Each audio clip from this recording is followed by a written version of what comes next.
Cet été, on avait envie de vous faire redécouvrir les histoires qui ont le plus marqué Eden Stories. Certaines ont bouleversé notre communauté. D'autres nous ont profondément touchés pendant l'enregistrement. Si vous découvrez le podcast aujourd'hui, cette histoire est un incontournable.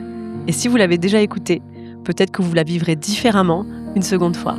Je vous laisse avec cette conversation intime. Bonne écoute. Bonjour Alice. Bonjour Marine.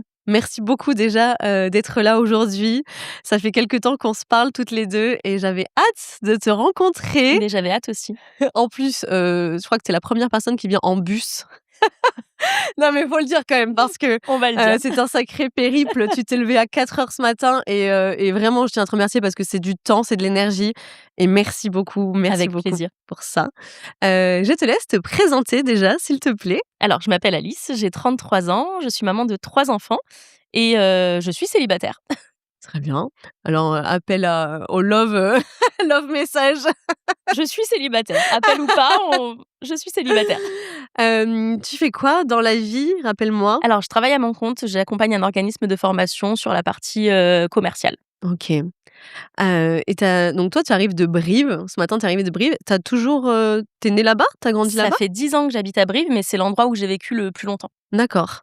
Et alors justement, tu es née où? C'est quoi ton histoire, familiale à toi de base?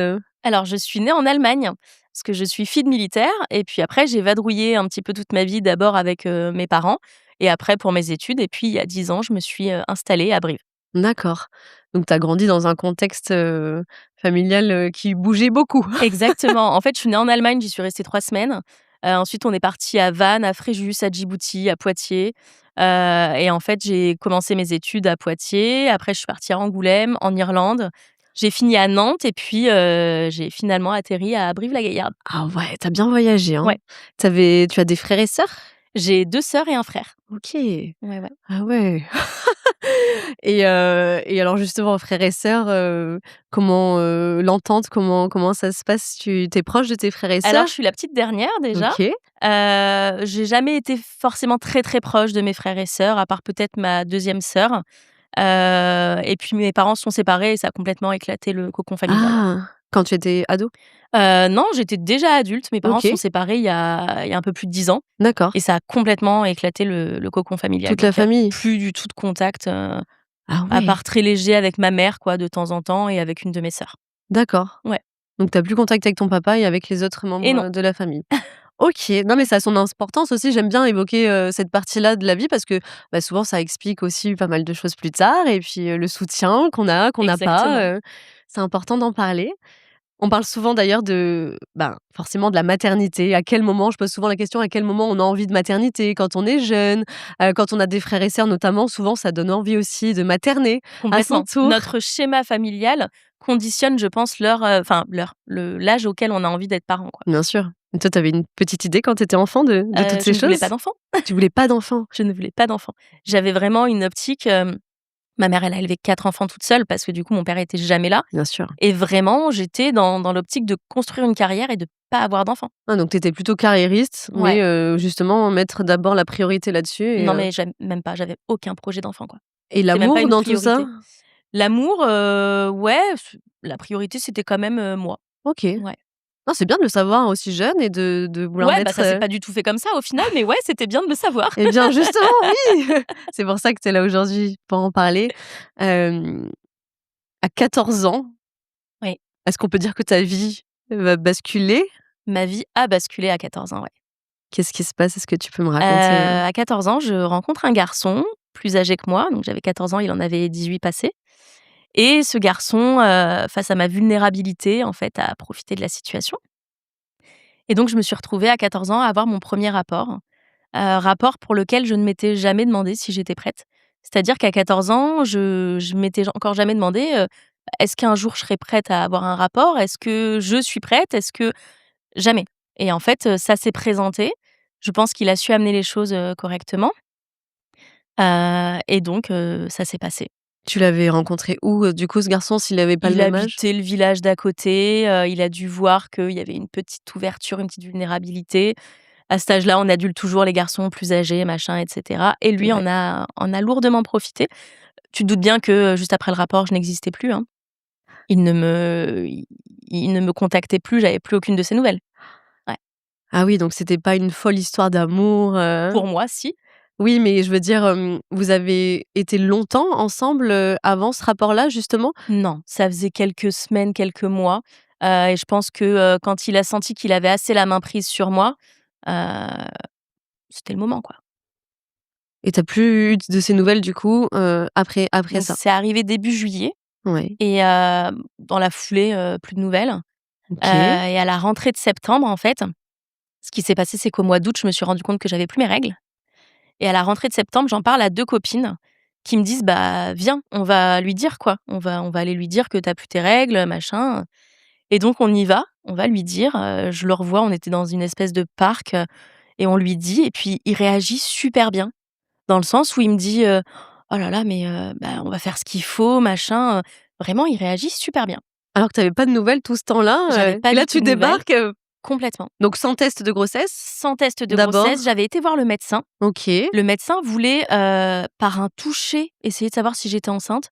Ouais, Mmh. j'ai jamais fouillé, j'ai refusé, mais ça m'a semblé bizarre. Et tu étais allée toute seule chez ton médecin? Non, avec les 2 copines justement. Incroyable! Et donc il m'avait dit: «Bah, je vais vous envoyer au planning familial». Donc à l'époque, j'habitais à 45 minutes de Montauban. Il voulait m'envoyer à Montauban au planning familial. J'avais aucune possibilité d'aller à Montauban, mais vraiment aucune. Du coup, juste après ce rendez-vous, on va voir le géniteur de ma fille. On lui dit ça, il réagit très bien, machin. Je rentre chez moi le soir et en fait, il m'envoie un message, il me dit, «C'est pas comme ça que tu me récupéreras». Et sur le coup, je me dis: «Bah, ouais, peut-être. Peut-être que il me manque, que moi je suis encore amoureuse et que j'ai trouvé ça pour qu'il me revienne, quoi. En fait, après coup, j'apprends que c'est les 2 filles, que je pensais être des copines qui lui ont dit que c'était pour ça. Voilà, et en fait, je m'en suis persuadée et c'est là qu'a commencé mon déni de grossesse. Et alors là, quand tu rentres chez toi, tu t'en parles pas à tes parents de tout ça? J'en De parle de pas. de de tes craintes? Parce que du coup, est-ce qu'il y a des craintes qui viennent? Est-ce que ça t'inquiète Alors, ce manque de règles? ça m'inquiète, parce que j'avais des règles qui étaient assez anarchiques, mais j'avais des règles, quoi. Donc ça m'inquiète, mais si tu veux, l'impact du message qu'il m'a envoyé a eu un tel effet que je me suis persuadée dans la seconde que non, c'était inventé, quoi. D'accord, que c'était ton cerveau pour le Complètement, récupérer qui avait, complètement. des Je me suis dit que j'étais peut-être tellement triste de l'avoir «perdu» entre guillemets que, mon cerveau avait construit ça, quoi. donc là, tu poursuis, ta vie, Je poursuis complètement ma vie, normalement? complètement normalement, j'en parle à personne au départ. Il y a des souvenirs qui me reviennent avec l'âge, avec le temps, où j'ai l'impression d'en parler à des copines à l'époque. Mais ça, je leur ai jamais écrit pour savoir si vraiment, je leur en avais parlé ou autre. J'ai ce souvenir-là, quelque part en moi, et donc on est en septembre, les mois passent et en fait, début décembre, j'ai une pionne au collège. J'étais dans un collège catho, à l'internat. J'ai une pionne qui me dit, mais autour d'autres camarades: «Alice, est-ce que tu as tes règles?» Donc tu te doutes bien qu'à 14 ans, tu prends un peu la mouche quand on te dit ça autour de tout le monde. Ouais. Donc je l'envoie un peu bouler et je lui dis: «Bah oui, enfin pourquoi tu me demandes ça?» «Oui, oui», tu vois? Je prends la mouche et en fait quelque temps avant, donc c'est pas sorti de nulle part, quelque temps avant qu'elle me pose cette question, j'avais senti bouger dans ma chambre d'internat, dans mon ventre. Et donc je t'image un petit peu, j'étais dans un collège catholique. Nos chambres, c'était des box fermées par un rideau. Ouais. Les murs n'allaient même pas jusqu'en haut, donc on n'était vraiment pas enfermés. J'avais une petite croix, au-dessus de la fenêtre ou au-dessus de la porte, je sais plus, avec une image de la Vierge Marie. Enfin vraiment, on était sur un délire vraiment comme ça. Et je suis dans mon lit et je sens un truc bouger dans mon ventre. Mais qu'est-ce que là, tu te dis quoi, tu Je repenses, comprends, je comprends, je suis pas bête, je fais le lien avec, ce qui s'était passé au mois de juillet, avec, la conversation que j'avais eue au mois de septembre et tout s'embrique en fait. Vraiment, tout devient, assez fluide, mais malgré tout, le déni continue. Ce qui se passe, c'est que je me renferme sur moi. J'étais quelqu'un de hyper solaire, hyper je rigolais avec tout le monde, je parlais avec tout le monde et là, je me suis complètement renfermée sur moi. Donc je pense que cette pionne, c'est ce qu'elle a vu. Elle a vu que j'avais changé, Est-ce que j'en avais parlé à des copines qui sont venues la voir? Tu vois, ça pour moi, ça c'est une possibilité parce Mmh. que ça peut pas sortir de nulle part non plus. Non, bien Elle peut sûr. pas deviner l'histoire des règles, sans avoir une bribe d'information, quoi. Oui, ou peut-être qu'elle t'avait vu avoir un geste peut-être, sur ton ventre ou entendre une conversation que tu avais eue peut-être? Complètement. C'est, pour te dire, en plus, l'image que j'ai de la conversation que j'ai pu avoir avec des copines, c'était à la cantine, donc entourée de tout le monde. Ah ouais. Donc mais est-ce que c'est vrai? Est-ce que c'est un souvenir biaisé? J'en sais rien. Ah, c'est Et fou! donc ça, c'était en décembre et en fait, passent les vacances et à la rentrée des vacances de Noël, elle vient me voir et elle me dit: «Alice, est-ce que tu peux venir m'aider? On va enlever les décorations de Noël». Et donc j'étais hyper volontaire, donc j'ai pas trop vu de soucis. On va dans une salle de classe. Elle s'assoit en face de moi, elle me dit: «Écoute Alice, si tu sais pas dire les choses, moi je vais te les dire et tu vas me dire oui ou non». Et là, je me suis effondrée en larmes, mais vraiment, j'ai lâché toute la pression que j'avais, je pense, depuis que j'avais senti bouger dans mon ventre. J'avais passé 2 semaines de vacances avec mes parents, l'entente avec ma mère était pas forcément géniale, donc tu mets tout ça, si tu veux, en, en mince, ensemble. De Tu oui. mets tout ça ensemble, clairement, c'était un cocktail, où effectivement, si tu m'ouvres la porte, j'ouvre les vannes et je pleure, quoi. Et pourquoi enfin, est-ce que tu le sais, pourquoi tu te confies pas à ta maman sur ce moment-là? Parce que tu t'entends pas Des forcément bien tabous. avec En elle? fait, tout ça, c'était très tabou. Il Ouais, faut savoir que quand j'ai eu mes règles, ma mère ne l'a pas su. OK. C'est-à-dire que je prenais ses serviettes hygiéniques, en Mmh, cachette, tu vois? d'accord. Ça ça a toujours été un tabou, que ce soit, les règles, la féminité, tu vois? Ma mère, elle pouvait avoir des remarques un petit peu blessantes parfois quand j'essayais d'être un petit peu féminine.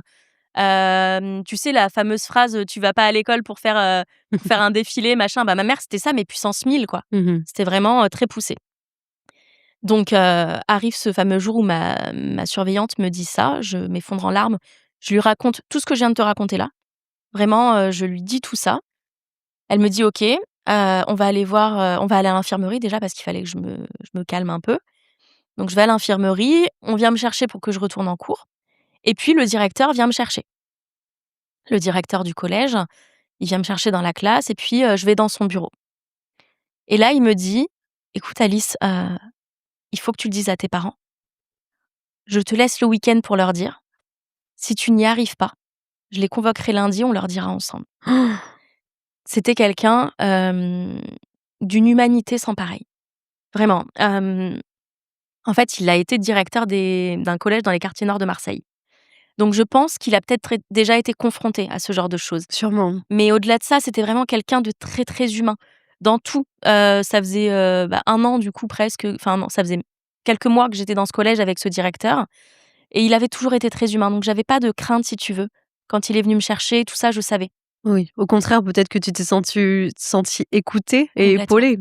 En fait, si tu veux, sa façon d'être de manière générale a fait que quand c'est arrivé, je me suis sentie libre de parler.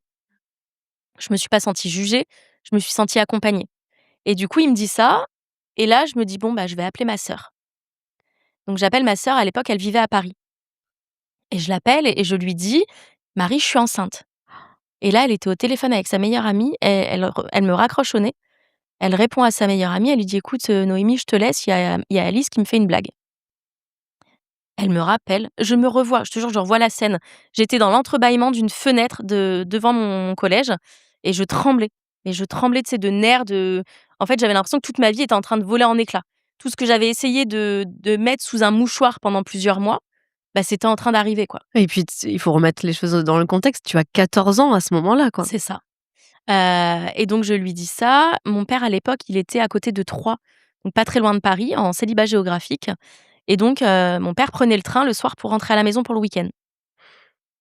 Ma sœur me dit: «Écoute, papa passe par Paris, je prends le même train que lui et on descend». Dans le train, elle dit à mon père.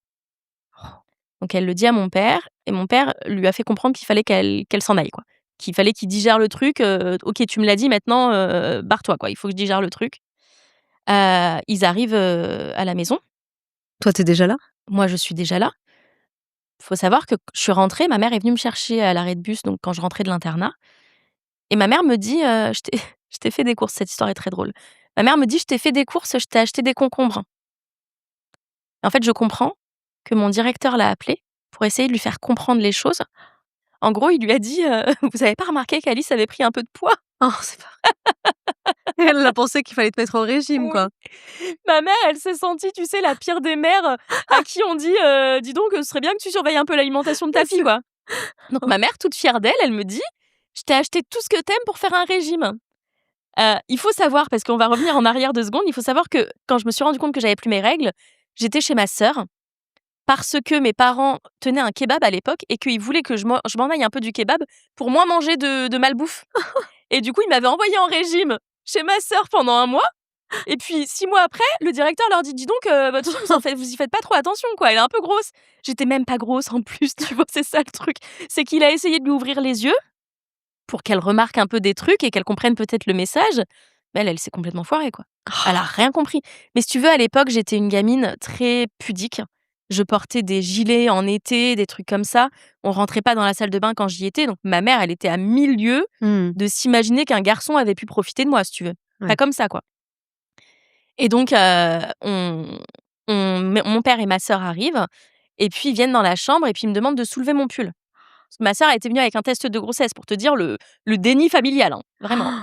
Ma sœur, elle arrive avec son test de grossesse, je soulève mon pull, ça datait du matin, donc mon ventre, il avait déjà pris une très grosse quantité Bien de sûr, volume, quoi. ça sort de suite, c'est à partir du moment C'est où on en sorti prend hyper conscience. rapidement et du coup, elle garde le test de grossesse pour elle, hein. Mon père arrive au même moment derrière, il voit mon ventre, il se fige un petit peu, quoi et là, il me dit, «Bah, écoute, on va aller le dire à ta mère, quoi». Et là, à l'époque, j'avais, du vernis, mais tu sais, juste sur le pouce. Il me restait une toute petite trace de vernis sur le pouce, donc ça glissait. Puis j'étais comme ça. Je te jure, je revois la scène, j'étais devant la table à manger, comme ça. Je frottais mon doigt contre le vernis, puis je stressais, je tremblais, et mon père dit à ma mère, «Assieds-toi». Puis ma mère, elle rigole: «Bah, qu'est-ce qu'il y a?» Il lui dit: «Écoute, assieds-toi, c'est déjà assez compliqué comme ça». Donc il lui dit de but en blanc, il la ménage pas, hein: «Alice est enceinte». Et ma mère, premier truc, c'est: «Comment c'est possible?» Parce que je te promets que même moi, si je fais un bond dans le passé, je me vois, à aucun moment tu peux imaginer que ça puisse arriver. Mais parce que encore une fois, j'étais même pas développée physiquement pour plaire à un homme dans ce sens-là. Tu vois? C'est pour te dire à quel point je suis tombée sur quelqu'un de mauvais. Je suis tombée sur quelqu'un qui a vraiment profité Mmh. d'une jeune fille. Oui, de ta vulnérabilité, de J'ai ton insouciance peut-être J'étais aussi? pas développée, j'étais même pas sexualisée, en fait, Mmh. tu vois? Donc c'est un homme qui m'a sexualisée avant même que je le sois, physiquement. Je sais pas si tu vois ce que je veux dire? Bien sûr, si, je Donc comprends. pour mes proches, ça a été un choc, phénoménal. Mmh. C'était vraiment très dur à encaisser, quoi. Donc ma mère apprend que je suis enceinte. Très compliqué, très, très compliqué pour ma mère. Le lendemain, on va à l'hôpital. Donc le lendemain, on était samedi.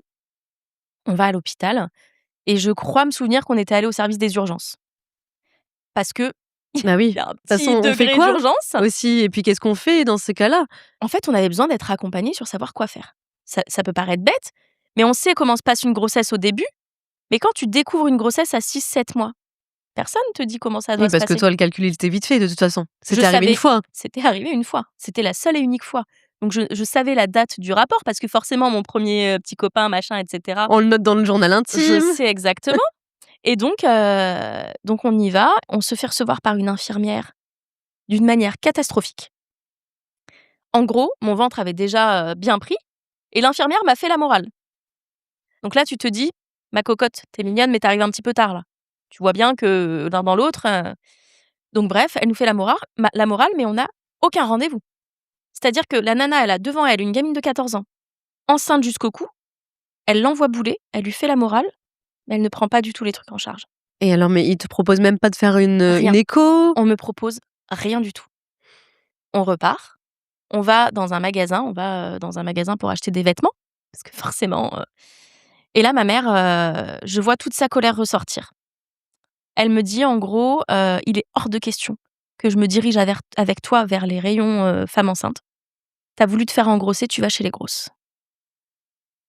Je pense que toute sa colère qu'elle digérait, depuis 2 jours, elle a tout ressorti à ce moment-là.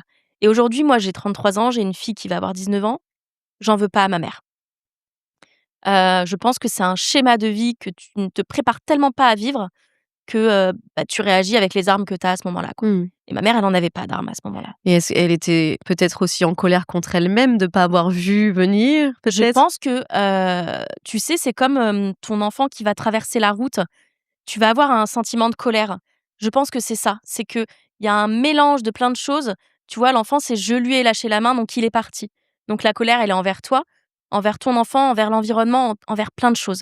Et donc c'est très difficile à gérer comme type de colère. Mmh. Donc j'en veux pas du tout à ma mère. Donc il se passe cette scène-là qui m'a marquée, hein, parce que du coup 19 ans après, je m'en souviens. Et donc le lendemain, le dimanche soir, et ça, c'est un truc que beaucoup de monde a du mal à croire, ma sœur a pris l'annuaire. Elle a croisé page blanche et page jaune et elle a appelé une gynéco chez elle. Elle s'est faite envoyer bouler comme pas possible Un dimanche? et la femme lui a dit, un dimanche soir en plus, hein, et la femme lui a dit: «Vous venez demain à 12h30». Donc une femme que tu déranges chez elle un dimanche soir fait en sorte de te recevoir. Par contre, une infirmière sur son lieu de travail qui est censée te prendre en charge, elle t'envoie bouler. Donc cette femme, je la remercierai, toujours. Elle s'appelait Pascale Delouis. C'était une gynécologue à Montauban. Hem, je vais me mettre à pleurer. Tu Cette femme, peux, en tu fait, peux. si tu veux, elle a été d'une humanité sans pareil et c'est ce que j'ai tendance à dire, c'est que sur mon chemin, j'ai rencontré des gens, heureusement, humains. Et tu vois, même si je te parle de l'infirmière, c'est pas ce que je retiens de mon histoire. C'est vraiment toutes les personnes qui ont été très humaines. Et donc on y va le lendemain à 12h30. Elle nous reçoit, elle fait la morale à personne. Mais vraiment, hein. Elle nous fait pas la morale, elle nous explique ce qui va se passer et pourtant ce qui est très drôle, c'est que j'ai toujours entendu après de cette gynécologue qu'elle était très dure. Et avec moi, elle a été, exceptionnelle du début à la fin. Et donc elle nous explique, ce qui peut se passer ou non, elle nous explique les différentes possibilités et elle me fait l'échographie. Donc là, je vois un truc hyper développé dans mon bidon. Ah ouais, tu Vraiment, vois un je bébé. vois un bébé bouger. J'ai d'ailleurs encore cette échographie, hein. Je vois un bébé bouger, je vois des membres, je vois, voilà, j'étais enceinte de 6 mois et demi, 7 mois, quoi, donc Tu son cœur aussi? j'entends son cœur et j'apprends que c'est une fille, dans la foulée. Si.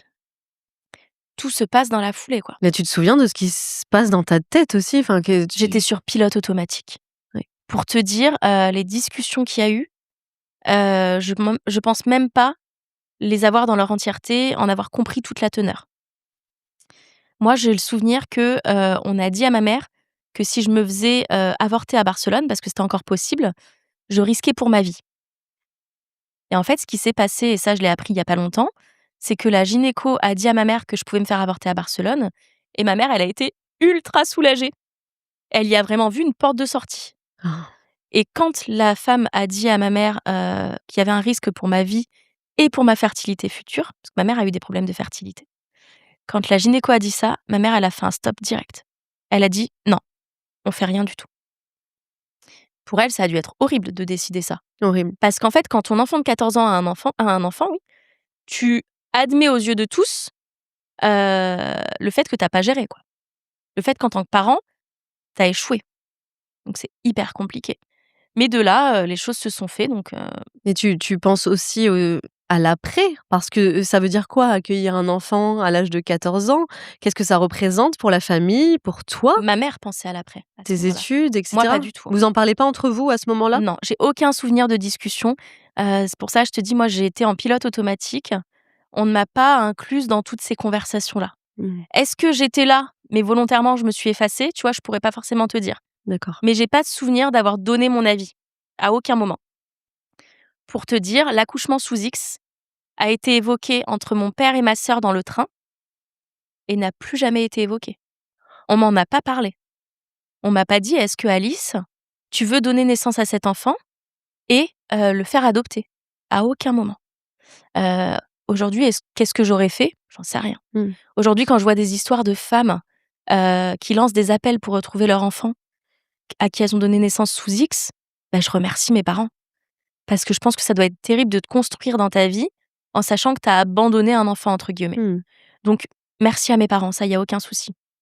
Mais il est vrai que je pense qu'à aucun moment on m'a assis avec quelqu'un dont c'est le métier de parler des sentiments, des émotions, un psychiatre, un psychologue, pour me dire: «Alice, tu as 14 ans, tu es enceinte, si tu fais ça, il se passe ça, si tu fais ça, il se passe ça, tu vois? Je pense que ça aurait dû exister, je Mmh. pense que ça devrait exister, je sais même pas ce qu'il en est aujourd'hui. Mais quand tu as une enfant qui tombe enceinte, je pense qu'un spécialiste, tu vois, tu mets la gamine dans un bureau avec une gynécologue, un psychiatre ou un psychologue et tu dénoues le truc, Oui. mais Tu mets tout qu'avec sur l'enfant. table, en fait, qu'est-ce qui peut se passer? Quel va être ton avenir si tu prends cette décision? Quel Exactement. va être ton avenir si tu prends cette décision? Et je crois que même aujourd'hui, ça n'existe pas, hein, Marine. Mmh. Faudrait que je me renseigne plus précisément, mais je crois que c'est quelque chose qui n'existe pas. Et en Et fait, il faut pourtant compter sur ses parents, absolument. Se faire accompagner des parents, déjà, c'est primordial. oui, mais ça, est-ce que ça arrive? Dans quelle mesure? Moi, Ouais, j'avais une chance inouïe d'avoir des parents qui bien sûr. financièrement pouvaient, qui ont pu le faire. Ma mère travaillait pas, donc à l'époque, elle a pu prendre en charge ma fille et moi, enfin, tu vois? Mais Bien est-ce sûr. que c'est le cas de tout le monde? Et puis il y a des parents qui prennent ça pour un affront et qui jettent, Oui, l'enfant à la rue, qui bloque tout et complètement. complètement et qui abandonne, Mais tu sais, même mes parents l'ont pris comme un affront en se demandant jamais. Mes parents, aujourd'hui, ne savent pas que le rapport n'était pas consenti. encore aujourd'hui. Mes parents ne savent pas. Mes parents, ils sont persuadés que simplement à 14 ans, j'ai eu un rapport avec mon petit copain. Ils ne savent pas qu'à 14 ans, je n'étais pas prête à avoir un rapport. Et d'ailleurs, ils ont jamais voulu, le rencontrer cet homme, quand tu leur, quand ils découvrent que tu es enceinte? Alors ils l'ont rencontré, c'est même allé au-delà de ça, c'est qu'ils lui ont ouvert leurs portes, mais c'est lui qui n'a pas, souhaité. Mes parents et surtout mon père, parce que je me mets à la place du père, tu sais? Bah Le oui, je pense père, à mon sa père fille, machin forcément, et bien sûr. cetera. Mon père a été, mais exemplaire, quoi. Il lui a ouvert sa porte, il pouvait venir nous voir quand il voulait, machin. Il est venu une seule fois, tu vois? Donc j'ai pas eu cet accompagnement. Je On a décidé pour moi, Mmh mh. j'ai pas eu cet accompagnement. J'ai eu malgré tout la chance inouïe d'avoir des parents qui m'ont accompagnée. Ils l'ont pas fait parfaitement, mais est-ce qu'on est préparé? Tu vois, même mes parents, en fait, ils auraient pu être accompagnés psychologiquement, Mais je pense que ça aurait été et que ça serait, bénéfique, mais en fait, complètement. d'être accompagné. Un suivi psychologique dans une situation comme ça, il devrait exister sans si tu veux, sans que ça puisse ne pas exister, Mmh mh. sans qu'on puisse avoir le choix. Bien sûr. Donc on est en fin de grossesse, donc très rapidement, je fais, tu sais, tous les tests. Le test du Bah glucose, les oui. prises de sang, tout ça. C'est marrant parce que j'ai un souvenir de prise de sang où j'étais, allongée, pour faire la prise de sang et que ma fille, en fait, a donné un coup énorme dans le ventre et c'était la première fois que je voyais un coup si fort, du coup, qui avec le pied ou la main, tu vois, qui Ouais. dépassait bien, quoi. Donc tout s'est enchaîné très rapidement, tous les rendez-vous et cetera. Donc les 3 mois de fin de grossesse, en fait, ils sont passés à une vitesse folle. Mais on te prépare à un accouchement. Toi, tu penses à ça, à ce moment-là où tu vas devoir accoucher d'un bébé? Pas du tout et je pense qu'ils s'en sont rendus compte parce qu'on m'a fait une césarienne. Moi, j'allais récupérer un poupon.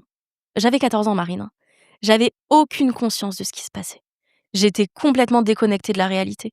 J'étais une enfant, Mmh. vraiment une enfant qui allait donner naissance à un enfant et comme personne m'a expliqué les choses, bah, ouais, j'allais chercher un poupon, C'est vraiment. dingue. Ouais Et tes amis, tu leur en parles? et beh, du Évidemment, coup, je tu retourne donc le lundi, j'ai vu la gynéco, j'ai fait les premiers trucs et tout et le mardi, je retourne en cours et bah oui, mon bide avec un avait, ventre. j'avais 6 mois et demi de bide, quoi. D'ailleurs, mon ventre, c'est une carte routière parce qu'il a craqué d'un coup, quoi. Donc je suis arrivée là-bas, bah, tout le monde a posé sa main sur mon ventre, machin et cetera. Donc j'ai été hyper bien accueillie, que ce soit par les profs, tout le monde. Je te parle d'un collège catho de 150 élèves avec des bonnes sœurs. J'étais à l'internat le matin au petit-déj et le soir au dîner, c'était les bonnes sœurs qui nous servaient. Les bonnes sœurs ont été merveilleuses avec moi. Mais oui. Tu t'es pas sentie Elles m'ont jugée? chouchoutée, mais vraiment, hein. C'est les premières qui m'ont demandé une photo quand, j'ai accouché, machin. Elles m'ont vraiment, dorlotée. Les profs, pareil, il y a juste une prof, ma prof d'espagnol de l'époque, qui m'a clairement traitée comme, la reine des tempes, clairement. Vraiment, elle m'a jugée, au plus qu'elle pouvait, Sans connaître la véritable sans histoire, connaître forcément l'histoire, alors qu'aucun autre professeur l'a fait, hein. Je te jure, j'avais des profs et puis elle, c'était la prof la plus cool d'ailleurs. Ah ouais. Et tous les autres profs, qui avaient un tempérament plutôt dur, ils ont été, merveilleux. Vraiment je vais me remettre à pleurer, mais ce collège, si j'avais pas été là-bas, ça aurait été différent, je pense. Mmh. Et je pense que la vie m'a amenée là-bas d'ailleurs, hein, parce que c'était là-bas qu'il fallait que je vive ça. Bien sûr.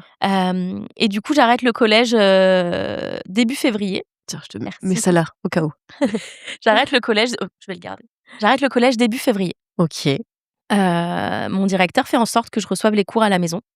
pour que je ne sois pas, lésée, en gros. Donc le 10 février, j'arrête le collège, j'accouche le 10 avril d'une césarienne donc. Le vendredi d'avant, en fait, on me dit: «Le bassin est trop étroit, ce sera une césarienne programmée, mardi, 10 avril». OK, donc j'ai pas le temps de me préparer, machin. Tu pas le temps Et d'avoir pour te dire à peur? quel point j'avais pas conscience de ce qui allait se passer, c'est que je suis allée au bloc opératoire avec le smile jusqu'aux oreilles. J'avais conscience de rien, mais vraiment. Et donc j'arrive au bloc opératoire, une sage-femme est à mes côtés, très mignonne, elle me raconte que sa sœur a eu sa fille à 16 ans et cetera, vraiment un amour.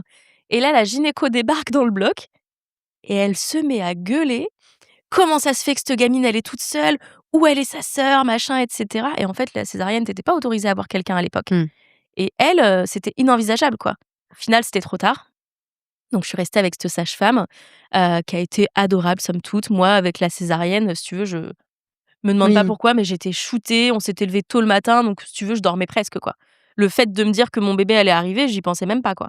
J'étais là, je dormais, j'avais du Jean-Jacques Goldman en fond musical, c'était génial. Et donc j'accouche. Pour te donner une petite histoire, je sais pas Mmh. si ça va être pareil chez tout le monde, mais donc j'ai eu une césarienne, donc avec le champ opératoire, tu sais? Ouais. Et en fait, je me souviens que je voyais les médecins ou les infirmières faire comme ça. Et là, je leur disais: «Mais vous faites quoi?» Parce que du coup, j'étais déjà anesthésiée moi de tout en bas. Et en fait, ils étaient en train de me mettre la bétadine et donc je ne sentais rien et la seule chose que j'ai sentie, c'est qu'en fait, on me bougeait à l'intérieur. Si tu veux, je sentais qu'on appuyait sur mes côtes, des trucs comme ça. Mais le reste, j'ai rien senti, donc vraiment, c'est même pas traumatique, si tu Oui. veux.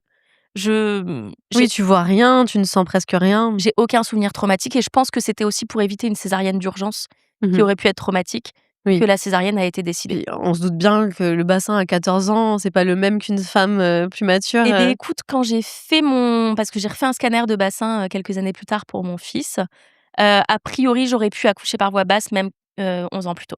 Ils ont peut-être préservé ton corps de ça. Mon corps, mon Bien psychologique, sûr. tout, et je leur en veux pas. Enfin, il y a aucun Mmh. souci. Sur le coup, genre, je leur en voulais quand j'ai dû accoucher de mon fils, mais sinon je leur en veux pas. Et donc j'accouche, enfin, je fais ma césarienne, enfin, on me fait la césarienne et je vais en chambre et là, c'est pareil, je suis chouchoutée par tout le service, je suis mais on me traite, on me dorlote, enfin vraiment, à merveille, quoi. Ils te montrent ton bébé, à quel moment? Alors c'est ma sœur qui a ma fille en premier, parce que moi, du coup, je suis allée en salle de réveil et cetera et donc je monte en chambre et puis là, on me met ma fille et cetera. Mais il y a pas ce truc, merveilleux, tu vois? Et pas du tout, hein. Parce qu'il peut tellement se comprendre, Il y a Ouais, il y a un bébé, quoi. Il y a pas du tout d'euphorie de me dire: «Oh mon bébé, je t'ai attendu», tu vois? Pas bah, du non, tout, tout ça. bien sûr que non. Et en plus, j'étais très douloureuse de la césarienne. J'avais vraiment très, très mal. Rien que parler m'était douloureux, enfin, j'ai très mal vécu l'après-césarienne. On m'a forcée à aller au bain, mais je pense que c'était pour me faire marcher. Parce que je refusais de marcher tellement j'avais mal D'accord. et donc on m'a forcée à aller au bain, qui était dans une pièce à côté. Mais au final, j'ai fait un malaise parce que j'étais vraiment très, très douloureuse et je pense qu'à cet âge-là, ton corps, il est pas forcément préparé à de telles douleurs donc j'ai pas un très bon souvenir de cette partie-là, mais parce que médicalement, il fallait que je me mobilise de toute façon. Mmh. Donc on m'a fait descendre et monter les escaliers, tu vois? Des trucs comme ça, mais c'était obligatoire, c'était médical. La gamine de 14 ans l'a très mal vécu, mais aujourd'hui à 33 ans, je me rends compte que c'était juste, normal. Donc je rentre à la maison, quelques jours après.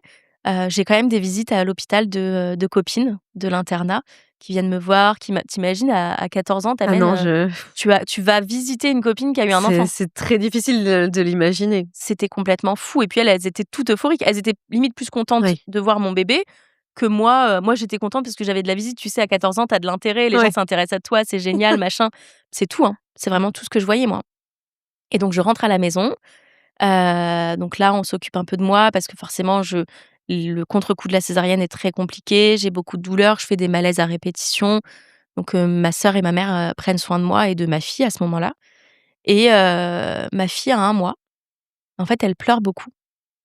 Et ce jour-là, j'ai, un réflexe, je me vois sur un fauteuil et tu sais, j'ai un peu une crise autistique où je vais me mettre, je peux dire crise autistique parce qu'a priori, j'ai un trouble du syndrome, du spectre autistique, donc je peux le dire, mais si tu veux, j'étais comme ça. Et je pleurais, je pleurais, je pleurais. Et ce jour-là, au 1 mois de ma fille, mais vraiment 1 mois tout pile, hein, et beh, je prends conscience Donc c'est seulement 1 mois après sa naissance. Donc tu imagines quand même 1 mois, tu construis, ta relation avec ta fille, où moi je construisais rien du tout et elle a 1 mois et ce jour-là, je comprends tout. Je réalise que j'ai 15 ans parce que non, oui, j'ai 15 ans, j'avais 15 ans, ça y est, que j'ai une enfant, que c'est pour la vie et que, bah, maintenant il va falloir assurer, quoi. Et ce jour-là, c'est très compliqué parce que, si tu veux, j'ai toute ma vie qui bascule. On pourrait se dire que ma vie, elle a basculé quand, je suis tombée enceinte, quand j'ai appris que j'étais enceinte et cetera. Mais j'étais dans un tel brouillard à cette époque-là que vraiment le basculement, il s'est fait ce jour-là. Et ce jour-là, je pense qu'il y a eu un truc dans ma tête qui a fait que, bah, ça y est, maintenant on y va. Ton avenir, tu le construis pour ta fille et puis tu vas faire tout ce qu'il faut. Et donc c'est là que débute vraiment ma vie de jeune maman. C'était devenu un moteur en quelque sorte ce jour-là? Ce jour-là, c'est mot pour mot ce que je dis. Ma fille a été le moteur de ma vie. Ma fille, en fait, sans elle, ma vie ne serait pas ce qu'elle est aujourd'hui. Et c'est pas sans elle, ma vie ne serait pas ce qu'elle est aujourd'hui parce que, ma fille a chamboulé ma vie, non. Parce que ma fille m'a sauvée et j'en suis persuadée. Je suis persuadée qu'aujourd'hui, ma vie telle qu'elle est, le fait que, j'ai une carrière dans laquelle je suis épanouie, que j'ai une vie dans laquelle je suis bien, que moi mentalement je suis bien, c'est parce qu'elle est arrivée dans ma vie. J'en suis persuadée. À quel moment, tu l'annonces au géniteur de ta fille, que la césarienne est programmée, qu'elle va arriver tel jour? Comment ça se passe à ce niveau-là? Alors, quelques semaines avant que la césarienne se fasse, ma sœur contacte le géniteur et elle lui dit, «Alice est enceinte et tu es le père». Et en fait, il va lui répondre que non, parce que je suis une pute et que c'est possible que ce soit 1 milliard d'autres mecs. Donc de là, moi Ouais. je me formalise pas parce qu'en fait, je suis droite dans mes bottes, je suis en accord avec moi-même, OK, c'est pas grave. J'avais le soutien de ma famille, c'est pas dramatique. Mais quelques jours avant, il se réveille et il reprend contact avec moi. Le prénom qu'elle a, c'est lui qui l'a choisi. Au final, on refait pas une personne, hein, c'était le prénom d'une de ses copines. On refait pas une personne. Mais il a eu son petit, voilà, son petit lien, il est venu me voir à la maternité, après l'accouchement et ensuite il y a eu donc l'histoire que je t'ai racontée. Mes parents lui ont ouvert la porte, il venait quand il voulait, il y a aucun souci et cetera. Après que tu aies accouché, Ouais d'accord. Mmh. et donc moi je lui écrivais, je lui disais: «Bah, là si tu veux, tu peux venir» et puis il avait toujours une bonne raison de pas venir et 1 mois après, mon père a une possibilité de mutation à Poitiers et donc on en discute et on avise sur le fait que de toute façon ça sert à rien qu'on reste proche du papa parce que de toute façon il vient pas. Donc on part. On part à Poitiers, ma fille avait 1 an, parce que du coup la mutation s'est anticipée, mais on a Mmh. décidé tout ça 1 an après. Ma fille avait 1 an quand on part à Poitiers, et quand elle a eu, 2 ans, non 3 ans, je me dis: «Je suis partie à Poitiers, on est loin. Peut-être que, faudrait que je lui dise que s'il veut revenir, il peut». Tu vois? Parce que j'avais cette image du schéma familial. Je me disais: «OK, tu as eu un enfant à presque 15 ans, mais heu, est-ce que le schéma familial, ce serait pas mieux si le papa, il était présent?» Tu vois? Est-ce que ce serait pas plus acceptable? Donc je vais le voir. Il me reconnaît pas. Non. Si. J'arrive, en fait, il travaillait dans un garage et j'arrive et en fait, l'histoire est hyper drôle. J'arrive et je dis à la secrétaire, je dis à la secrétaire, je «Est-ce que vous pouvez m'appeler, le papa?» Elle me dit: «Oui, c'est de la part de qui?» Et moi, j'ai répondu: «De la mère de sa fille». Et beh, figure-toi qu'il a compris de la mère de sa fille, quelqu'un qui s'appellerait Safi. Il arrive en Il face a de pas moi, fait le lien. pas du tout. Bah non, parce que je pense que le mec avait complètement occulté que, quelque part, il avait planté une graine et que, tu vois? Donc il arrive en face de moi, il me dit: «Oui, bonjour». Et je me dis: «Non, c'est pas possible». C'est enfin, Et puis en 1 an, tu avais pas, alors ça forcément faisait 3 ans, 3 ans là, à ce moment-là, OK. mais quand même, quoi. Enfin, Oui, quand même. Bon, mince, tu ouais, m'as fait un enfant, mon gars, quoi, donc ouais. sois un petit peu correct. Et je vois dans ses yeux le moment où il capte. Et c'est très drôle. Franchement, je te jure, ce moment a été hilarant. Sur le moment, j'ai pas rigolé, mais je vois le moment où il capte et il s'excuse, très penaud. Puis j'avais pris 3 ans, tu vois? J'étais un peu devenue une très jolie fille, machin, tu vois? Donc je pense qu'il s'est senti un peu bête, le garçon. Heu, il essaye de reprendre contact avec nous, mais en fait, très rapidement, moi, j'avais un petit copain à l'époque, il se rend compte que ça l'intéresse pas, quoi. Parce que c'était pas juste, reprendre contact avec sa fille qui l'intéressait. D'accord, oui. Donc très rapidement, on n'a plus de ses nouvelles.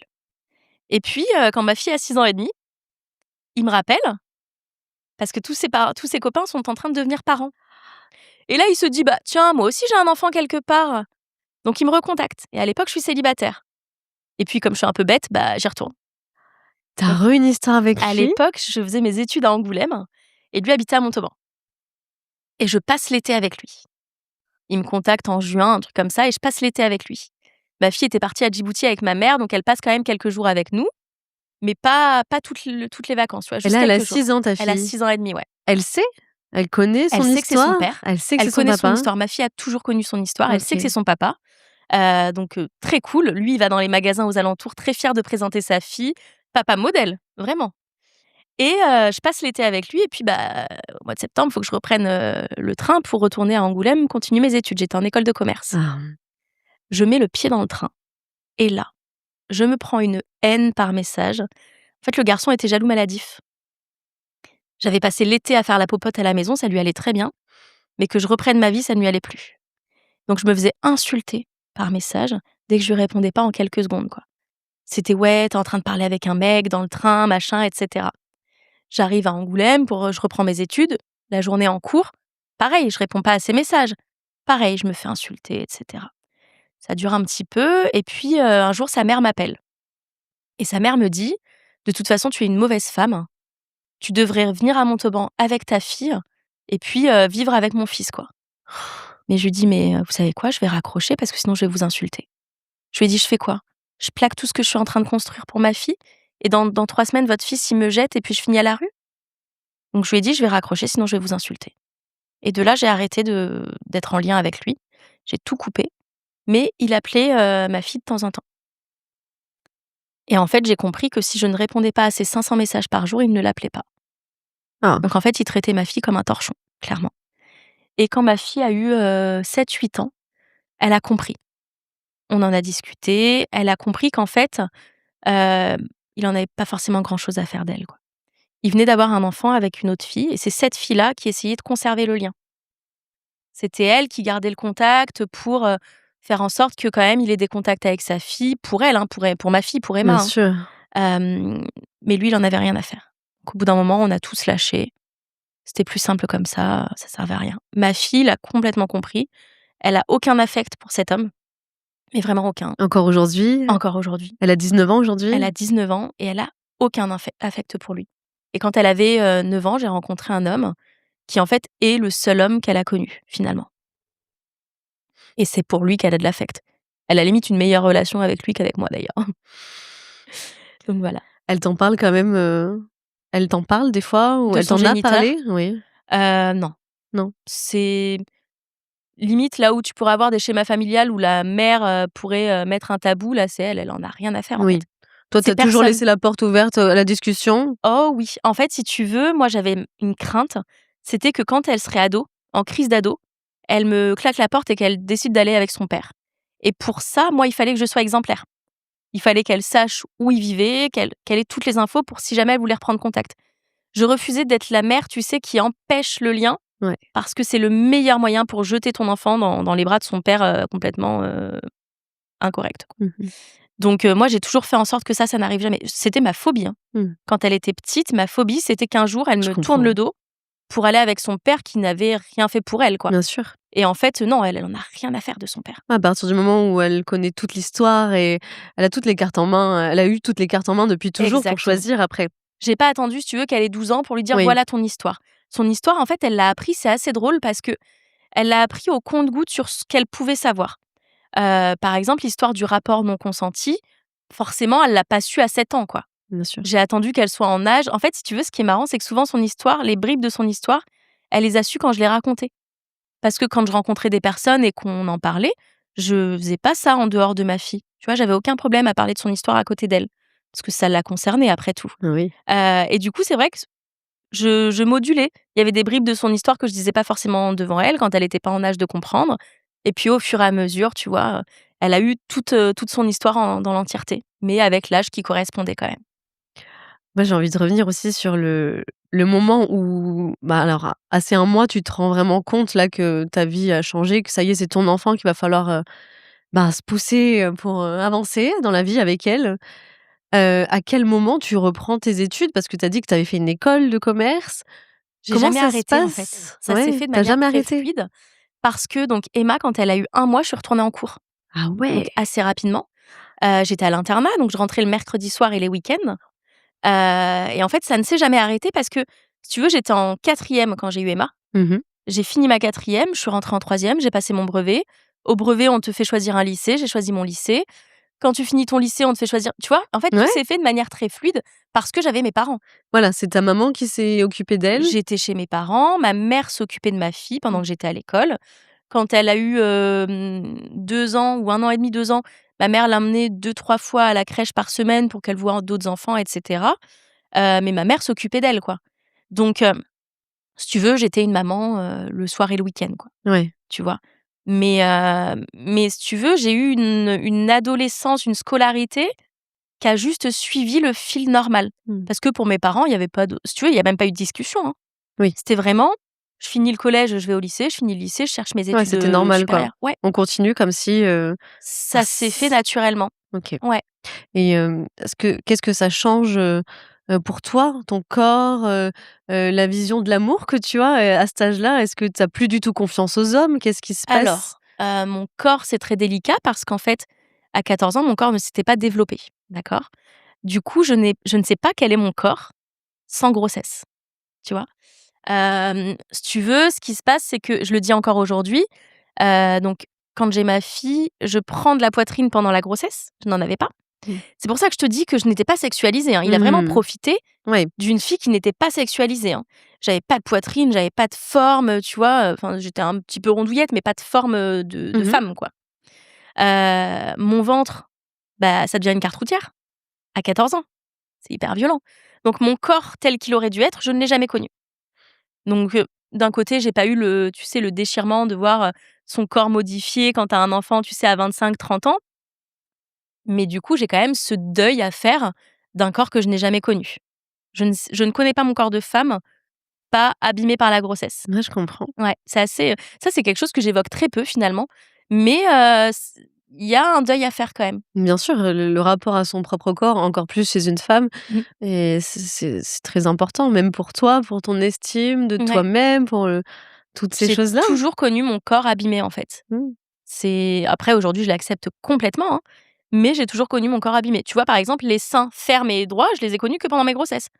Parce que du coup, bah, j'ai pris pareil, hein, j'ai pris beaucoup de seins Ouais, d'un coup pour Emma et oui, et du coup, bah, ils ont pris forcément. cher, hein, derrière, si Mmh. tu veux. Bah, Donc oui. c'est pareil, ma poitrine, je ne sais pas ce que c'est qu'une poitrine. Tu me diras, ça a été plus simple pour mes grossesses après, hein, mais j'ai fait ce deuil du corps que j'ai jamais connu, ouais. Alors justement, tu parles de tes grossesses d'après, tu as rencontré, du coup, l'amour. Après, est-ce que ça a été facile pour toi de faire confiance à un homme? J'ai eu aucun problème à faire confiance aux hommes. En fait, quand ma fille était, elle avait 4 ans, j'ai rencontré un garçon et en fait, ce qui est fou, c'est que ses parents ont complètement accepté, ma fille. Pourtant, il avait mon âge, hein, on avait, 18 ans à l'époque et en fait, un jour, il avait passé l'après-midi à la maison et sa mère vient le chercher et quand elle arrive, elle me dit: «Oh, c'est ta petite sœur?» Oui. et je lui dis: «Non, c'est ma fille» et en fait, elle a eu aucune réaction. Tu as dû être souvent confrontée justement à ce genre de questions, Bah, non? alors, tout le monde prend ma fille pour ma sœur, hein. Mmh. Encore aujourd'hui, c'est Encore très, aujourd'hui? ouais, ou même pour une copine aujourd'hui, hein. Mais cette femme, si tu veux, elle en a pas fait un fait. Ouais, C'était juste, bah, ouais, il y avait pas d'histoire à faire. C'était ouais, ma pas de fille, jugement, pas de rien, questions rien, derrière? vraiment que dalle. Et du coup, on a été, tu vois, quand j'étais invitée au repas ou en vacances avec eux, c'était avec ma fille. Il y avait pas de discussion, si tu veux, elle faisait partie de moi et puis, à part entière, quoi. Ça a été génial pour me construire Bien en tant sûr. que jeune femme qui avait un enfant. Ça veut dire que je n'ai jamais pris ma fille pour un handicap pour trouver l'amour. Parce que la première fois où ça m'est arrivé, ma fille a été complètement, acceptée Et donc, quand j'avais 24 ans, 2016, ouais, 24 ans, j'ai rencontré un homme, dans un contexte assez marrant. Enfin assez marrant. On a eu un incendie dans notre immeuble et en fait, le voisin du dessus m'a sorti de l'immeuble avec ma fille et 1 mois après, quand on a pu réintégrer les lieux, ils ont fait une fête et j'ai rencontré le papa de mes garçons. Voilà. Incroyable. Ça a été l'amour fou, immédiat, en fait, parce que si tu veux, le lendemain matin, il prenait le petit déj à la maison et Emma l'a adopté avant moi. C'est vrai? C'est-à-dire que pendant cette soirée-là, elle n'avait Dieu que pour lui. C'était, elle a noué un lien avec lui complètement fou le soir même, quoi.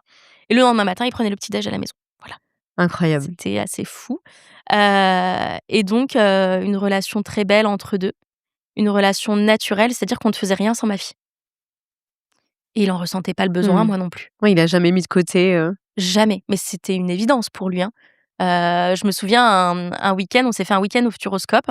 Ma sœur habitait à Poitiers à l'époque et du coup, on avait laissé ma fille chez ma sœur la nuit pour qu'on se fasse un petit hôtel tous les 2. Bah, elle nous a manqué, tu vois? Mais autant à lui qu'à moi, quoi. ouais.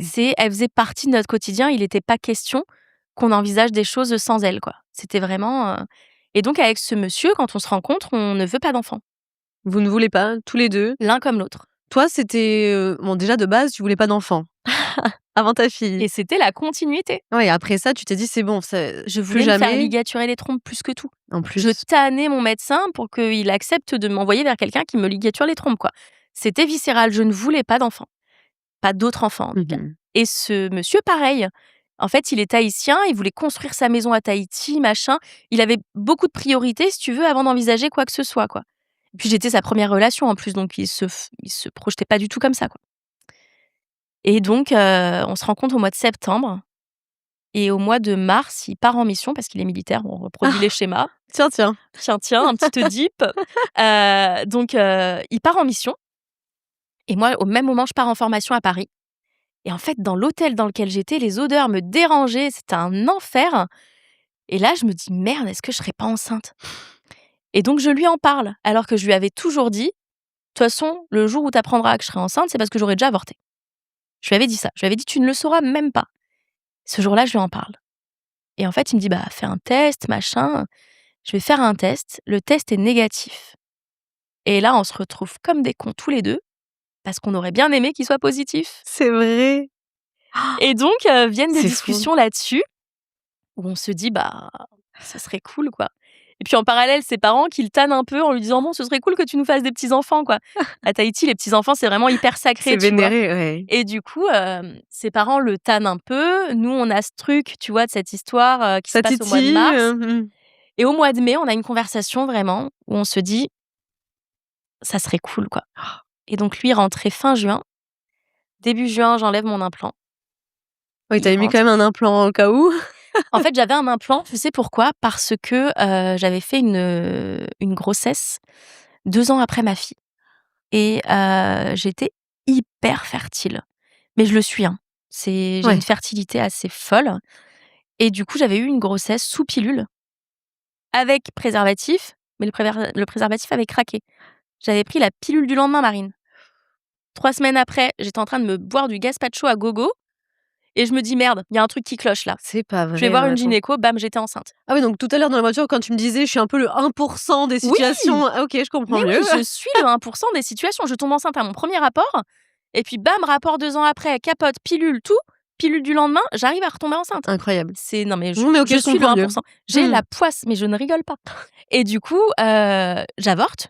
C'était pas une décision difficile du tout, hein, Mmh mh. j'avais pas d'autre choix. D'ailleurs, je suis tombée sur une gynéco anti-avortement. Ah, Elle m'a grave jugée sur le fait que je veuille avorter elle et je lui dis: connaissait «Mais» ton je lui dis: histoire, «Mais en attendez, j'ai 16 plus? ans, j'ai déjà un enfant, qu'est-ce que vous voulez que je ça va pas ou quoi?» Ouais, ouais. Et donc voilà. Donc j'avorte et ce jour-là, je demande à ce qu'on me mette un implant. Parce que je me dis: «En fait, stop». Mais même avec l'implant et même sans avoir de rapport, Marine, je faisais des tests de grossesse tous les 2 ans. Tous les 2 mois, pardon. Tous les 2 mois, Mmh. mais même si j'avais pas eu de rapport depuis, je faisais des tests de grossesse. Ah C'était devenu mais phobique, tu avais fait un déni déjà à 14 ans, mais ça a dû quand complètement, même laisser des traces mais forcément? complètement. Et du coup, je sais plus où j'en étais. Oui, Eh ben, tu du as coup, envie quand même là là, de on tu enlèves veut ton un enfant. implant. J'enlève mon implant, c'est pour ça que j'avais un implant du coup, parce qu'au moins avec l'implant, tu vois, j'étais assez sécuritaire. Mmh mh. Et il revient fin juin, début août, j'apprends que je suis enceinte. On est trop heureux, bam, grossesse extra-utérine. Mmh. On n'est plus très, très heureux, quoi. Et en plus, lui, il part en mission, quelques jours après que j'ai appris ma grossesse extra-utérine. Et donc, ce qui se passe, c'est que, je vis tout ça toute seule. Et tu dois te faire opérer, du Non, coup? Non? j'ai eu une injection de méthotrexate. D'accord. Tu sais, pour, en gros, c'est pour désintégrer. C'est ce Mmh. qui est utilisé dans le cadre de la chimio, il me semble, la méthotrexate. D'accord. C'est pour, tuer les cellules. Dissoudre un Ouais. peu. Et Donc donc, tu es toute seule à on vivre fait ça, ça? je vis ça toute seule avec une copine à lui, enfin la copine d'un de ses collègues qui, en fait, elle est enceinte, mais veut pas me le dire, du coup. Parce qu'elle voit tout ce que je suis en train de vivre. Elle vit sa grossesse. Tu imagines pour elle, même en tant que femme qui est enceinte, Mmh. la peur que ça doit être de voir d'accompagner une femme qui est en train de vivre tout ça. Du coup, elle m'accompagne, mais bon, lui, il est pas là, quoi. C'est de lui dont j'avais besoin. Et en fait, j'entame une, infertilité psychologique. Qu'est-ce que C'est-à-dire c'est? que, c'est un terme qui est de moi, hein, mais en gros, j'arrivais plus à tomber enceinte parce que, tu sais, le fameux, «arrête d'y penser». Mmh. Bah, moi, j'étais vraiment là-dedans pour le coup. J'étais tellement habitée par tout ça que, j'en étais, incapable de tomber enceinte. Et je vais voir mon médecin un jour. J'allais le voir tous les mois, hein, clairement. Tous les mois, j'étais dans son cabinet en pleurs. On passe quand même de la nana qui voulait pas d'enfant à être en pleurs tous les mois dans le cabinet de son médecin parce qu'elle est pas enceinte, hein. Je vais le voir, un jour, une énième fois, et il me dit: «Alice, votre corps là, imaginez un aquarium dans lequel on secoue un bâton». Ben il me dit: «Faut laisser le temps, que l'eau, elle redevienne claire». Et cette image, elle m'a vachement aidée, et je vivais beaucoup moins mal le fait de pas réussir à tomber enceinte. Puis je me dis: «Tiens, j'aimerais bien rentrer dans l'armée». Ça n'a rien à voir, hein, je passe du coq à l'âne, mais je te jure que ça a un lien. Je me dis: «Tiens, j'aimerais bien rentrer dans l'armée». Parce qu'en fait, j'avais fait des études de RH, justement parce que je voulais être RH dans Ah! l'armée. Dans l'armée, OK. Et je me dis: «Bah, c'est le moment». Ma fille, elle est relativement grande. Le beau-père, il partait pas, donc il aurait pu gérer, tu vois, pendant que je faisais mes classes, des trucs comme ça. Je lance le process, je me mets à fond dans le sport et je tombe enceinte. Voilà. Mais parce que ça pouvait pas se passer autrement. Mais non! J'y pensais plus. Tu vois, c'est pour ça que je trouve Bien ça sûr. terrible, cette phrase de, heu: «Arrête d'y penser, tu arriveras à tomber enceinte», parce que quand tu es dedans, de toute façon, Tu es obligée d'y tu es penser. obligé d'y penser, et puis surtout, c'est complètement faux, quoi. Mmh mh. Moi, c'était mon cas, parce que je faisais qu'y penser et que je connaissais ma fertilité de base, donc oui, c'était mon cas. Mais c'est pas le cas de tout le monde, quoi. Et du coup, je tombe enceinte. Je le vis super mal. Tu le vis mal? Je le vis super mal parce qu'en fait, si tu veux, j'apprends que je suis enceinte le jour où on m'appelle pour me donner ma date de test pour rentrer dans l'armée. Ouais. Et du coup, je ne réponds pas au recruteur de l'armée, volontairement. Sauf que le père de mes enfants est militaire, donc comme je réponds pas, il l'appelle. Et le père de mes enfants qui lui dit: «Bah oui, mais c'est normal, elle est enceinte». Moi, je suis dégoûtée. J'étais vraiment, si tu veux, j'étais presque à me dire: «Attends, peut-être que ça va pas durer», tu vois? Peut-être que la grossesse, elle va pas durer. Pour te dire à quel point la meuf, elle Mmh. est complètement cinglée, quoi. Elle la veut, la grossesse, et une fois qu'elle est là, elle se dit: «Peut-être que, Ouais, et en même temps, tu avais un on pied dans n'est un autre pas à l'abri», projet, tu vois? C'est ça. c'était délicat. Mmh. Et puis finalement, j'accepte complètement cette grossesse. Je suis terriblement heureuse. Le papa est terriblement heureux, donc on vit ça vraiment, voilà, de manière. Et Emma, comment tu lui annonces cette grossesse? Emma, je lui annonce, elle devait partir en voyage scolaire en Angleterre, et je lui annonce juste avant qu'elle parte parce qu'en fait, elle était très dure avec moi à cette période-là, et je voulais lui faire comprendre que ce serait bien qu'elle soit un petit peu cool avec moi parce que là, je vis un truc assez fort, quoi. Et Emma, elle était trop contente. Et en fait, elle était contente parce qu'elle allait avoir un petit frère ou une petite sœur, mais elle était aussi très contente pour moi.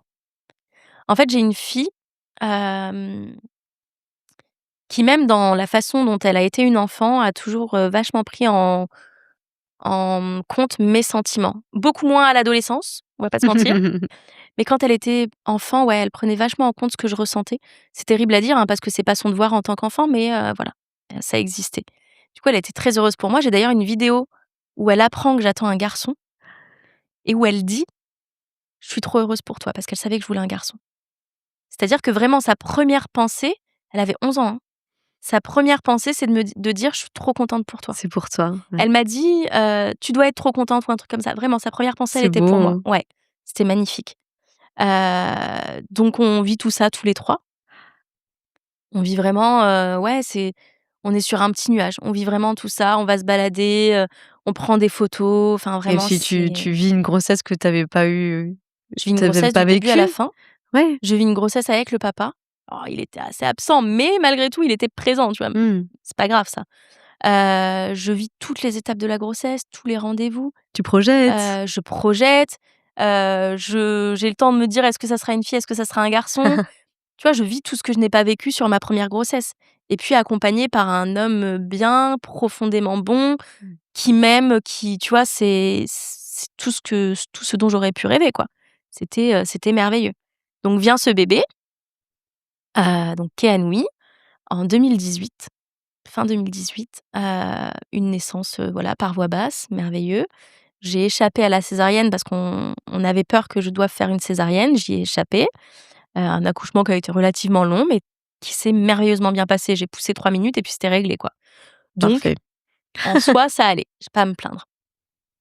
On rentre à la maison et puis on vit cette nouvelle vie, à 4.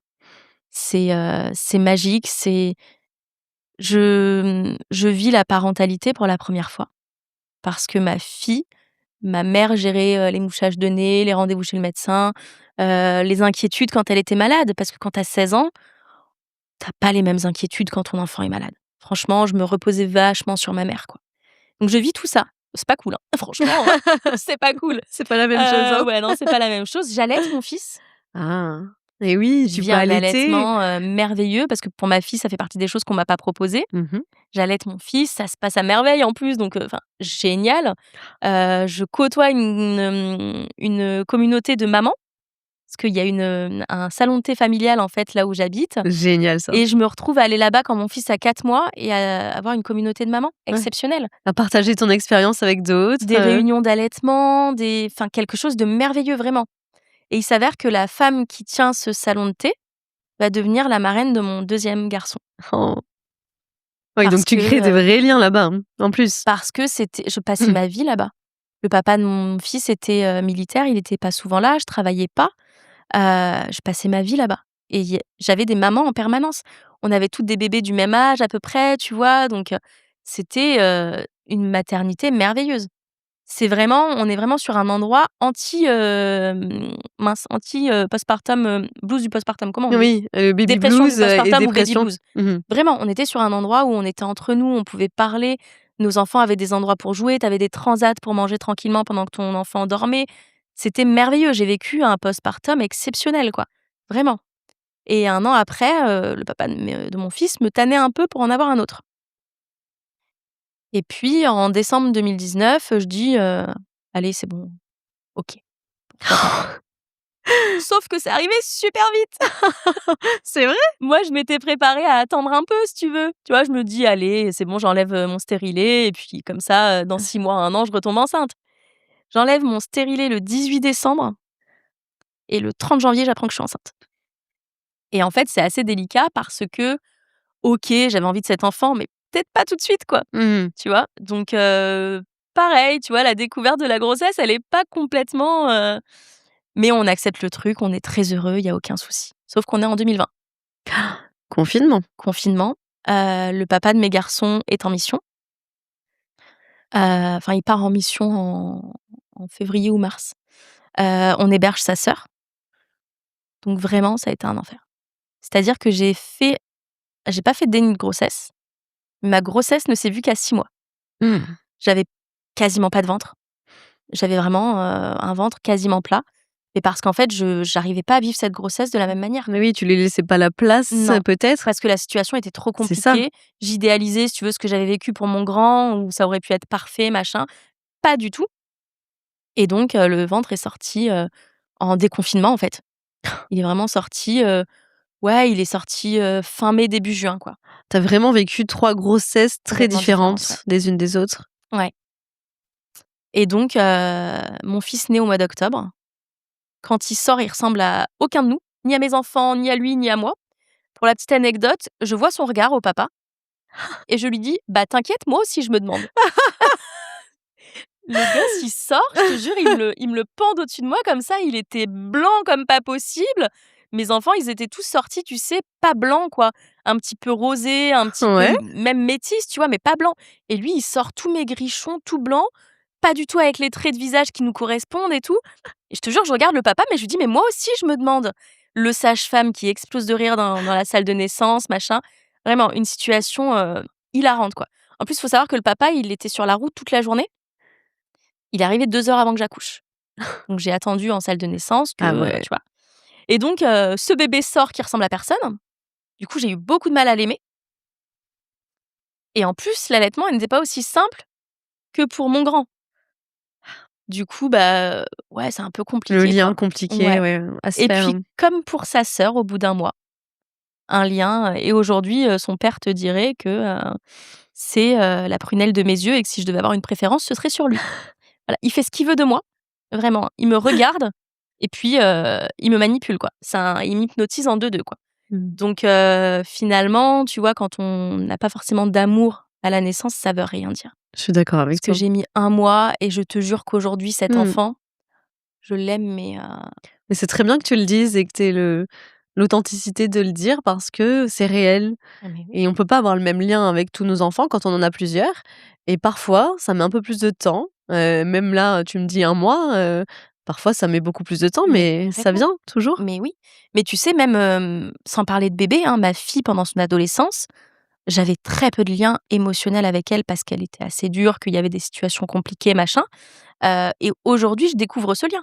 Donc même un lien dans la vie de l'enfant, Mmh. il fluctue et c'est pas une tare, en fait. C'est pas parce que tu as moins bien avec ton enfant à ce moment-là que tu es un mauvais parent, Bah que oui, tu bien es sûr. et que tu ne l'aimes pas et que tu feras pas tout pour ton enfant de toute façon, tu vois? Aujourd'hui, on en rigole avec le père de mes enfants, on dit qu'on a chacun notre fils. Parce que lui, il a beaucoup plus de liens avec le grand et moi beaucoup plus avec le petit, mais on aime quand même nos 2 enfants. Donc Oui tu vois, c'est et ça, pas c'est le cas en ce moment, peut-être que dans 2 ans, ça sera l'inverse, tu seras mais plus oui, mais proche de l'autre, surtout que le plus grand, quand il était petit, il n'avait d'yeux que pour moi, et c'est tu ça. vois? Mmh. Son père, quand il le prenait dans les bras, il me regardait, il me suppliait du regard de le récupérer, tu vois? Donc ça veut rien dire. Sur l'éducation, sexuelle pour, bon, tu as eu 2 garçons après, mais pour ta fille, Je comment ne suis pas un exemple. tu as mis les choses en place? Oui, alors tu peux dire que tu es pas un exemple, mais justement, est-ce que tu t'en es servi pour mettre un point d'honneur sur cette éducation-là? Non, Hem j'ai clairement eu un effet traumatique. En fait, si tu veux, dans ma vie, dans mon adolescence à moi, c'était un tabou, la sexualité, Mmh. tout ça. J'ai pas du tout eu d'éducation sexuelle et en fait, c'était un tabou en mode, bah, faut pas en parler, c'est pas bien d'en parler, machin et en fait, j'ai fait un truc avec ma fille qui est complètement un non-sens, c'est que j'ai diabolisé ça. Vraiment, c'était, bah, si tu as un rapport, tu tombes enceinte, tu auras un enfant jeune, tu vois? J'ai complètement diabolisé le truc, j'ai j'ai pas fait mieux que mes parents, tu vois? Mmh. Je J'ai cherché à faire différemment, mais j'ai pas fait mieux et puis chaque personne est différente. Tu vois, je vais te donner un exemple, les règles. Ouais. Moi, c'était un tabou dans ma famille. Donc pour ma fille, j'ai voulu tout faire pour que ça soit pas le cas. Donc je lui avais préparé une petite pochette avec tout ce qu'il fallait, tu vois, vraiment parfaitement. Ma fille, quand elle a eu ses règles, elle ne m'en a pas parlé, tu vois? Ouais. Donc tu peux faire différemment, chaque personne est différente. J'ai fait comme j'aurais voulu qu'on fasse avec moi, Mmh. mais c'est pas forcément la façon dont il fallait faire avec elle. Ouais. Parce que chaque personne est différente et en tant que parent, c'est hyper compliqué. Parce que ton éducation, souvent, tu la bases sur ce que tu penses bien. Mais ce que tu penses bien pour toi, ça ne l'est pas forcément pour ton enfant. Ton enfant est différent de toi Mmh. et donc et puis tous tes enfants sont différents. Tu vois, je vois mes parents, ils ont eu 3 filles, ça doit être super compliqué. Parce qu'en fait, 3 c'est pour ça que je rêvais d'avoir des garçons après ma fille, hein. Parce qu'en fait, 3 filles, tu peux pas faire bien pour les 3 parce qu'en fait, elles sont toutes différentes. C'est vrai. Puis toi, tu as ta propre personnalité. Il faut pas Mmh. oublier que le parent est humain aussi, hein. Donc il y a tout ça à prendre en compte. Mais moi, je sais que j'ai pas bien fait pour ma fille. J'ai aucun problème à le dire parce qu'aujourd'hui, elle a 19 ans et que Dieu merci, elle n'est pas tombée enceinte à 14 ans.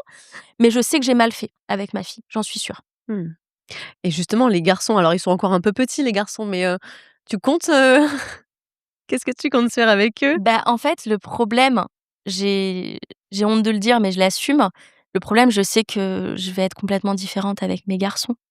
Je sais qu'ils auront beaucoup plus de liberté. Je serai moins «castratrice» entre guillemets avec eux Mmh. et c'est pas bien. Je l'ai même reproché à mes parents, hein. Ma mère a été très très facile avec mon frère, machin et cetera.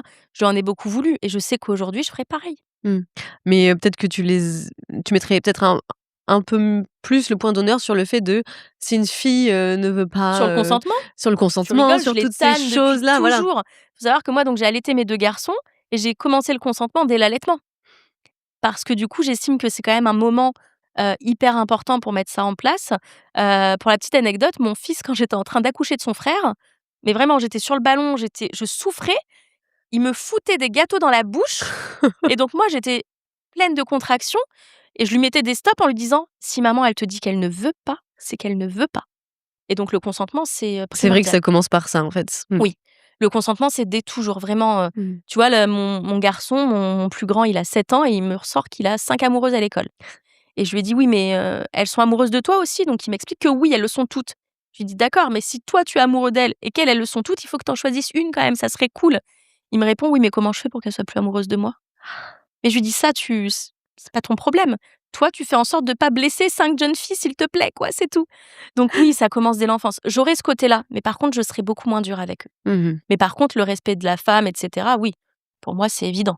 Ça me fait penser à l'autre jour, on était au restaurant avec Evie, donc qui a 2 ans et demi, et il y a un petit garçon du même âge qui vient, comme ça, il jouait et d'un coup, hop, il lui fait un bisou sur la bouche et sa maman, elle a eu un réflexe, j'ai trouvé ça étonnant et en même temps, je me dis: «C'est vrai, en fait, ça commence dès cet âge-là ou Mais dès bien sûr. bah, là, dès que tu peux le dire». Ben non, en fait, peut-être que la petite fille, elle voulait pas que tu lui fasses un bisou sur la bouche. Tu vois, Oui. c'est vrai, Mais c'est ça en important. fait, je pense que ça commence dès cet âge-là parce que tu peux pas dire à un garçon de 14 ans, d'un coup, de but en blanc, si on te dit: «Non», c'est non. Mmh. Alors que toute la vie, tu l'as laissé embrasser ses petites copines, machin et cetera, C'est sans le vrai, consentement. c'est plus compliqué à faire Tu vois? comprendre. Je pense que c'est vraiment des choses à mettre en place dès Mmh. dès la petite enfance, en fait. Ouais. Ta fille aujourd'hui, tu as un lien, fort. Est-ce que le fait d'avoir un enfant si jeune, du coup, forcément ça crée un lien plus fort ou pas? C'est quoi vos liens aujourd'hui? Elle a 19 Alors, ans? on a souvent tendance à me dire: «Ah, c'est trop cool, ta fille, vous avez peu d'écart, tu vas aller en boîte avec elle, Ah! c'est ta copine» et cetera et en fait, moi, je suis pas du tout comme ça. Déjà, j'ai été très dure avec ma fille. J'ai été vraiment très dure avec elle, et en plus, je suis sa mère, pas sa copine Mmh. et j'ai toujours mis un point d'honneur à ça parce que je pense qu'on peut vite aller sur une limite, qui déborde et j'ai toujours refusé ça. Je voulais que ma fille, je sois sa mère, pas sa copine, même si je sais, il faut être copine avec son enfant, machin et cetera. Mais moi, la frontière, elle était tellement fine que c'était trop dangereux. Donc j'ai préféré être dure. Je pense que ma fille a pas eu une enfance rêvée à cause de ça, mais je pouvais pas faire autrement. Mmh. Donc on a une relation, je peux lui raconter mes dates, tu vois, par exemple, mais c'est très récent. J'ai Ouais. beaucoup lâché de l'est quand elle a eu 18 ans. Mais c'est très récent parce que je ne voulais pas dépasser la limite et je voulais que ce soit clair, que les choses soient claires. Et non, j'irai jamais en boîte avec ma fille. Voilà, c'est dit. Si, peut-être quand elle aura 25 ans, OK, Allez, peut-être, mais à c'est la tout. limite. Mais elle aura honte de sa mère, tu rigoles, j'aurai 40 ans? Oh, ça va. Oh, tu seras encore jeune. Ouais, ça va, en fait. Un message à faire passer aux parents? Alors, un message à faire passer aux parents, c'est que si vous vous retrouvez dans la situation de mes parents, si un jour votre fille vient et qu'elle vous dit: «Bah, je suis enceinte» ou si vous l'apprenez, si elle fait un déni de grossesse, si vous la mettez à la rue, si vous l'abandonnez, vous gâchez la vie de 2 êtres humains.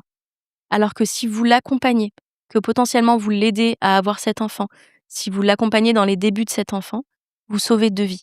Et vraiment aujourd'hui, moi je sais que j'ai 33 ans, j'ai un travail dans lequel je suis épanouie, j'ai une vie vraiment très bien, j'ai pas à me plaindre. Je sais que c'est parce que mes parents ont fait ce choix-là.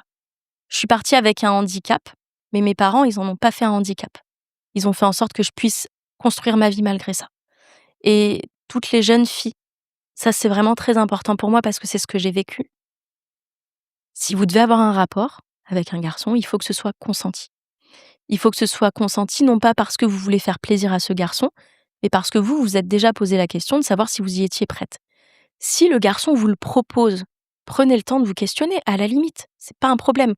Par contre, s'il vous le propose et que ça doit arriver tout de suite, c'est pas correct. Vous devez pas chercher l'amour d'un garçon par le rapport, ça n'existe pas ça. Parce que quelqu'un qui vous aime, il attendra que vous soyez prête. Donc ça, c'est hyper important. Merci beaucoup Alice, c'est très, très important comme message, tout ce que tu viens de faire passer ici.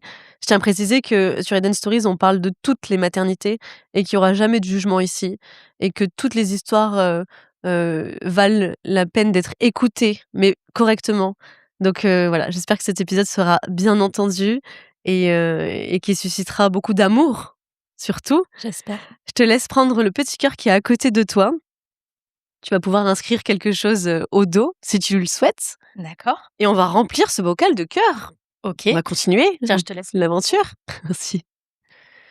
Hop. De savoir ce que j'ai mis? Non. Peut-être qu'un jour on l'ouvrira avec Tony, je ne sais pas de quoi demain il fait, mais hop, il fait partie de l'histoire. Merci beaucoup Alice, vraiment. Merci à toi, Marine. Merci pour tout. À très vite. À très vite. Merci. Merci d'avoir écouté l'épisode jusqu'au bout. Pour nous soutenir, pensez à vous abonner, commenter et partager l'épisode sur vos réseaux sociaux. Vous pouvez aussi nous évaluer 5 étoiles sur votre plateforme d'écoute préférée. C'est très important. Et moi, je vous retrouve mardi prochain pour un nouveau témoignage d'espoir, de résilience et de confidence sur la maternité et la parentalité moderne.